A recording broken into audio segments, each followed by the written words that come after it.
ಈಗ ರಾಜ್ಯದ ಇನ್ನುಳಿದ ಸುದ್ದಿಯನ್ನ ನೋಡೋಣ. ಕರ್ನಾಟಕ ಟಾಪ್ 9 ಅಲ್ಲಿ ಹಾಸನಾಂಬೆ ಜಾತ್ರೆ ಅಕ್ಟೋಬರ್ 9ರಿಂದ 23ರವರೆಗೆ ನಡೆಯಲಿದ್ದು, ಈ ಹಿನ್ನೆಲೆ ಜಿಲ್ಲಾ ಪಂಚಾಯತ್ನ ಹೊಯ್ಸಳ ಸಭಾಂಗಣದಲ್ಲಿ ಪೂರ್ವಭಾವಿ ಸಭೆ ನಡೆಯಿತು.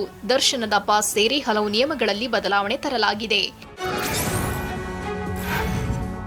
ಚಿತ್ರದುರ್ಗದ ಶ್ರೀ ಮುರುಘಾ ಮಠದಲ್ಲಿ ನಡೆದ ಶರಣ ಸಾಂಸ್ಕೃತಿಕ ಉತ್ಸವಕ್ಕೆ ತೆರೆಬಿದ್ದಿದೆ. ಜಂಗಿ ಕುಸ್ತಿಯಲ್ಲಿ ನಾಡಿನೆಲ್ಲೆಡೆಯಿಂದ ಬಂದ ಜಟ್ಟಿಗಳು ಅಖಾಡಕ್ಕೆ ಧುಮುಕಿದ್ರು.